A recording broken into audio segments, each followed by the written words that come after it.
truth be told, I do, because I've seen, like I said, I've seen what methamphetamines does, guys, and it's never been good.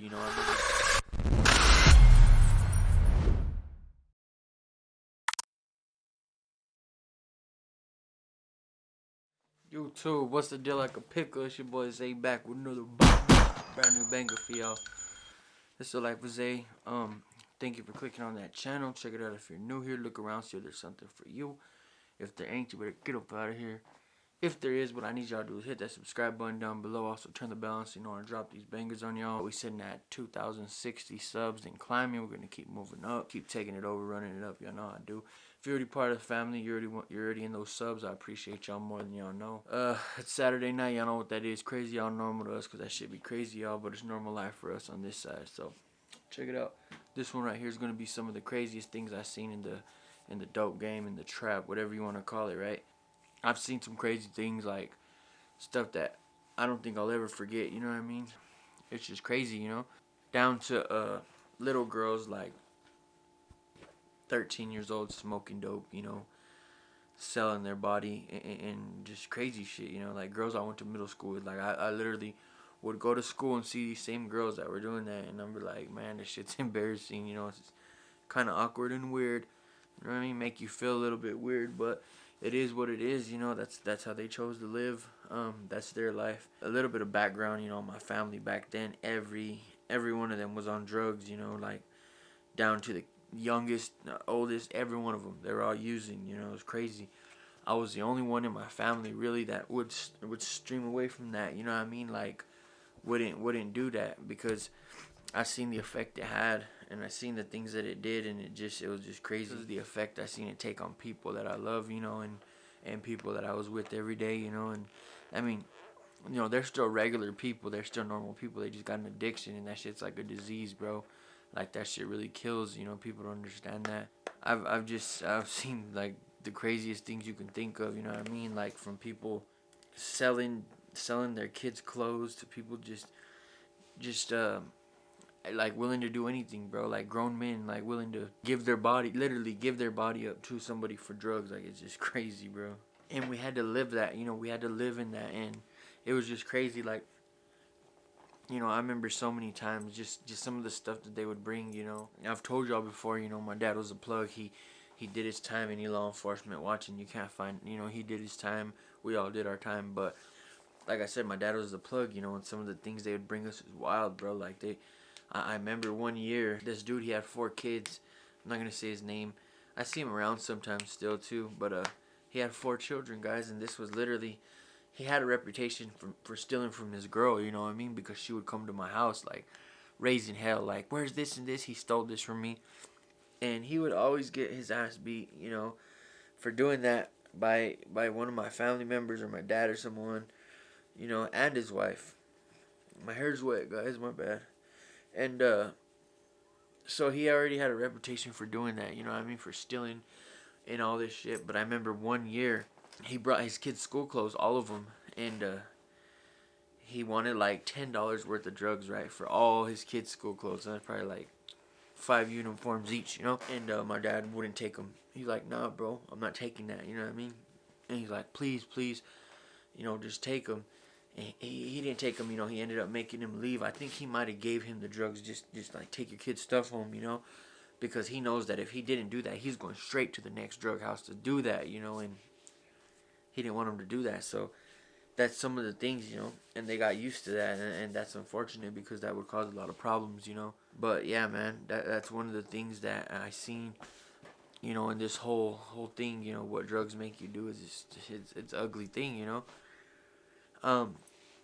Some of the other things I seen, I seen people literally go over there and ask, like, can they get something, knowing they don't have money. Like, no, you gotta come back with money, and they go rob the store and get caught, and just crazy stuff. There was a guy, so my big homie, I'm not gonna say his name, he was robbing stores, he came out of prison, and he was robbing stores, But there was this dude that kind of looked similar to him, my big homie was big, and he didn't look like this dude was more skinny, But this guy got turned down, they didn't want what he had or whatever. He was selling something. So that dude went and robbed the store.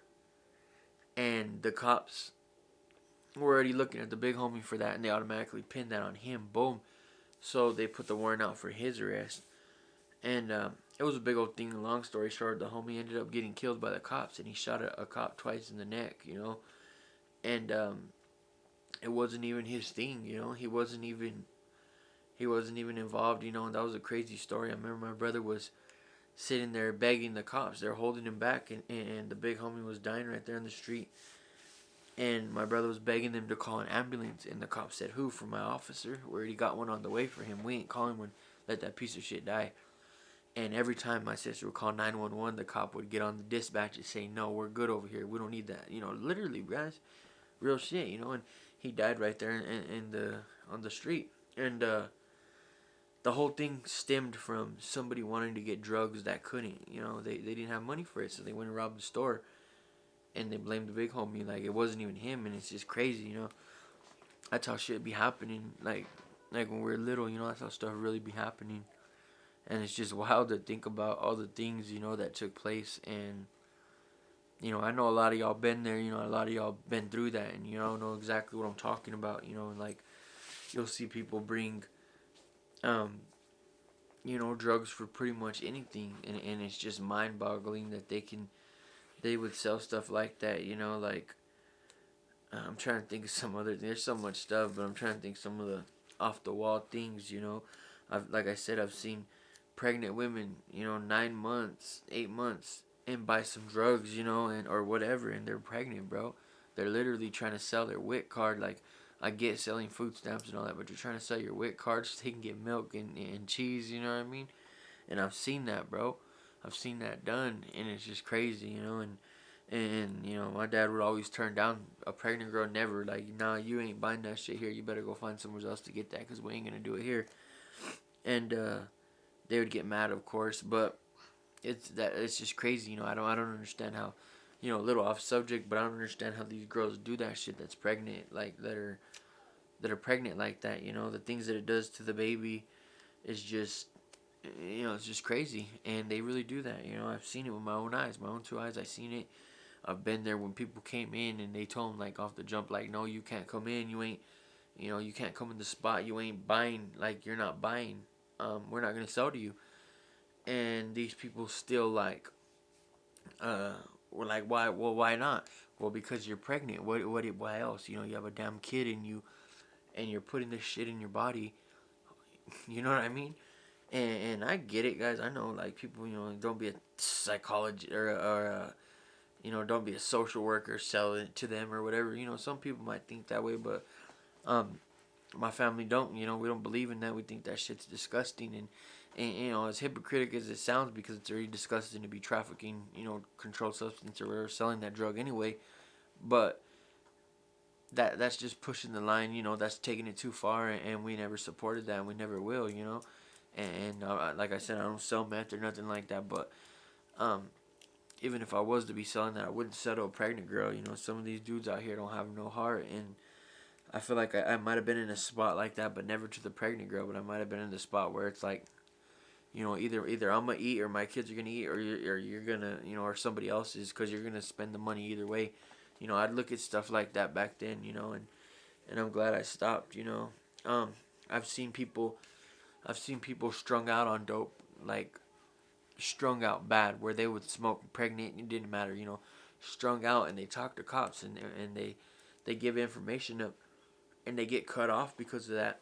Nobody wants to deal with them, and I seen them begging people to deal with them, begging people to sell them something because they can't get it anywhere else, and they wanted to kill their stuff like that, one of my cousins, he's a drunk and a meth addict, really bad, I don't know nowadays, I don't keep up with him, but he was, and I remember he went over there and asked if he can clean the yard, to get high, but we already had somebody clean it previously, a couple of days before, so, we declined, my dad declined, whatever, and he went outside and sat on the porch, and we're like, yo, you gotta go, if you ain't here to cop, you can't be hanging around the trap, you gotta go, dog, and he didn't want to go, so, we pulled him to the curb, like, you gotta go, and he whipped out a butter knife out of his pocket, and he was trying to cut his neck with a butter knife, because He wanted to die because he wanted to get high. You know, that's the things that's the things that this drug does to people. You know, I've seen people walk into my house. I've seen people go to my house and take everything off. Like my brother told me, take your jersey off, take your Levi's off, take your hat off, wash it, and I'll buy it. You know what I mean? Like take everything off just so they can get high. And you know, they leave in a pair of shorts and some chopos. It don't matter if it's snowing outside. They're gonna leave like that just so they can get that high. And the thing is, you know, like I said, I haven't never got high. I don't know. I don't know the full effect or what it does. But from what I've been told is that high don't last, man. It goes away in 40 minutes tops, and you're back to that spot where you gotta get more and more. And $10 stash goes like that. You know what I mean? That's just why I don't understand. You know, I don't understand why people do this shit because. You know, my perspective and point of view, all it does is bring bad. You know, it doesn't bring nothing good. It doesn't bring nothing that's gonna help you. All it does is bring bad to your life. So you know, that's why I've always stayed away from it because of the things I've seen people do for it. You know, the things I've seen it do to people that I love. You know, it's turned people that look a certain way. They turn them into looking like a zombie, guys. Stuff all over their face. You know, and I can't have a part of that. You know, I don't want to have a part of that. But I've seen the effect of it, you know, and I don't wish that on no one, you know. It's hard to see somebody that you love a lot like that, you know, and just because you know the effect that it has, and like I said, I can't judge nobody, you know.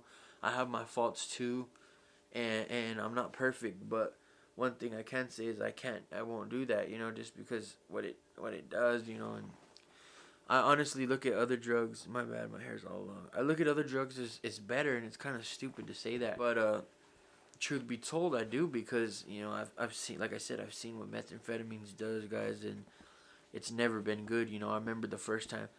I've told y'all before. You know, my mom, they hit a spot that was bad. You know, I'm thankful that my dad's clean to this day. He's clean. He's doing really good. He's been good for probably about 6 years. You know, 7, 8 years he's been clean, guys. Nothing. He hasn't did nothing, and I'm thankful for that. You know, unfortunately, my mom is dead. Like I told y'all before, I remember the first time they started using, guys, it was crazy. Like, our life was so much different. You know, we were still poor and stuff like that, but they didn't really do drugs. And I remember the first time I seen her smoking, I was heartbroken. You know, I didn't know exactly what it was. I was little. I didn't know what it was. And I walked in and they were smoking, you know, and she was smoking, and I ran out of there and I went to my grandma's. And I didn't talk to my mom probably for 2 weeks. You know, I was so hurt. That was just something I had to kind of accept. You know, I talked to my mom about it, and she just told me like, you know, I'm an adult. I'm gonna make my choices, and I know what I'm doing. You know, and I kind of got it. You know, I didn't really understand it, to be honest, but I kind of tried to understand it because, like I said, me and my mom have been so close. Like we've never. She was my best friend. You know what I mean? And you know, the honest truth, guys, she never slowed down with that, you know, and it sucks. Like, she never slowed down. When my dad went to prison, you know, it was real hard for her, and she kept using, and I wish she would have stopped, you know. I wish she would have got help. She told me she was going to get help when I got out, and unfortunately, I didn't get out in time, you know, and it never made her different, though, you know. It never really made her different. It didn't affect her like that, and I don't know why, you know what I mean? I don't know why, but I know that she never stopped caring for us. She never stopped being a mom to us, you know, even while doing that. It's kind of weird to think about, you know, because she was on drugs and stuff like that, but she never stopped doing what she needed to do for us. And, you know, I appreciate that because, like, even though I'm not trying to justify it for her because that shit's bad, you know, and I wish more than anything that she wasn't on that, but she never stopped being a mom. You know, she did what she had to do for us, and I really respected her for that because that's a drug that people give up, guys. They lose all hope. They give up all hope. You know, they just go, guys. They just leave their kids behind, you know, and forget anything and everything. And she didn't do that, you know. She kind of held it down for us. She was always there, you know, and I'll never forget that. You know, she was a strong woman, but like I said, I just seen some of the things it does, you know. It's just crazy, you know. Like, I've seen people get killed over it. I've seen people get hurt over it. I've seen people get beat up to a pulp over it. You know, I've seen people that I thought I would never lose like respect in class or nothing. You know, they were just classy people. I never thought they would go down to those levels. I've seen people like that beg for change and stuff. You know, people that were up here, just that I held up here when I was growing up, and I thought they were just up here. I seen them beg for change, guys. You know, I've seen ants that I thought would never do that. You know, I've seen ants try to come to the plug and say like, I'll sell my body to you for a 10. You know, like when you get to that point, guys, and your body's only worth $10 of drugs to you, it's just heartbreaking. You know, it's just devastating, and that's how my town is. You know, back then in '06, '07, you know, it was running the town. It was running it bad, and it's just unfortunate. You know, like I said, people I loved. You know, I seen people that I love with all of my heart just like try to sell their body for a $10 stash, and it's just like, what can you do? You know, what can I say? What can I say? Because I'm out here pushing this. You know, I'm out here selling this, promoting this, whatever it was, and that's where I was at. You know what I mean, guys? And I kind of contradicted myself because it would hurt me, so I had to stop letting it hurt me because I was the one out here feeding them that. You know, I was the one out here supporting that, and it's just crazy. You know, like I said, I've seen cousins of mine try to have sex with me for drugs, and it's like, I'm your family, like I love you like a cousin, you know, like what are you doing? And it didn't matter at that point. They're just like you know, trying to get me to do it, you know, trying to entice me or whatever, seduce me, and it's just like, no, like I'm clear minded, you know, I'm your cousin, I love you, you know, and here like I'd give it to them, guys, you know, and as awful as it sounds, you know, I'd give them the drugs, like, here, you know, just go home. Don't go do another spot and try to do this, you know, because eventually, you know, out of these spots you're going to, somebody's gonna take you up on that offer, and you know, I care more about you keeping your self worth and you keeping yourself and not giving your body up for that shit than I do for $20. You know what I mean? Here, take this and go home. You know, I'd even give them more. You know, whatever. I just didn't want them to go sell their body for that, guys, because that shit's devastating to me. You know, like the number one thing that a girl should have, you know, and I'm trying to teach my daughters is the number one thing a girl should care about is her respect, you know, for herself and her self-worth, and not knowing that she's not just a piece of meat. You know, sex is a huge thing for me, guys. You know, I've been a player before. I've been out there, you know, everybody knew me, all this stupid shit, all these girls, but I've always held to that. You know, sex is really something private and personal to me, and you know, like I said, I've had my dark spots or whatever, guys, but I've always believed that. I've always kept that, and I still believe that to this day. You know, like sex shouldn't be just anybody. It shouldn't just be spread out there like it's nothing. You know, that's a real personal, private thing that should be carried out as such. You know, and it sucks to see girls that just don't believe that. You know, because of their daddy issues or whatever, and they're sleeping with whoever on the first night and for drugs. You know, it's just real sad to see, guys, and you know, I hate shit like that. Like, if like I'm the guy that would turn a girl like, you know, just because you can have sex with whoever doesn't mean that you should, you know. And I don't just go around and do it like before, you know. I wouldn't do that, and that was a point in my life where I was just being dumb, you know what I mean, and fresh out of prison, you know how that goes. But whenever I got to a certain point, I didn't want nothing to do with that, you know, because that's not the way that it should be. And like I said, I've seen family members, I've seen everybody do that, and it's just crazy. But that's the effect that meth has on you, you know. And if you're in that spot, just try to find a way to get yourself out. Pray to God, keep God at your center, and keep pushing to get out. And please, you know, just keep your body sacred. That's what it is, you know. Someone one day is gonna want that, and I promise you, they're not gonna want to look at a list this long of guys that you slept with, you know. So just know that, you know. And like I said, find a rehab, find an alternative, do what you can. And I know it don't mean a lot coming from me, because who am I, you know? You're just a drug dealer that was promoted. It used to be drug dealer, you know, but I've seen people come out of it, and I've seen people die from it, you know. I've seen people die using it, like using it still when they die, you know. And it's serious, guys. And I know everybody can get out of that, you know. You gotta want it enough, though. And you know, people, that's something I have to like learn, you know. And Star always try to tell me people won't change until they're ready to change, you know, because I have people still using that I love, that are real close to my heart, and I want them to be better, and they don't, you know. And she has to make me realize that people won't change until they're ready, you know. So that's what I'm trying to realize.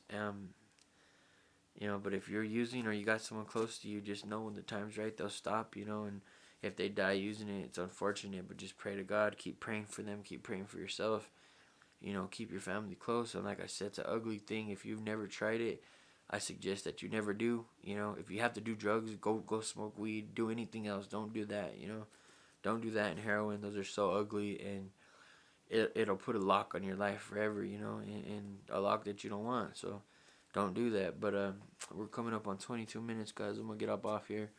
I love y'all. I appreciate y'all. We're gonna do a giveaway soon. I gotta get some things worked out. I'll do that. But in the meantime, I'll keep bringing y'all these videos. I'm gonna see you on the next one. I'm Zay, and I'm out.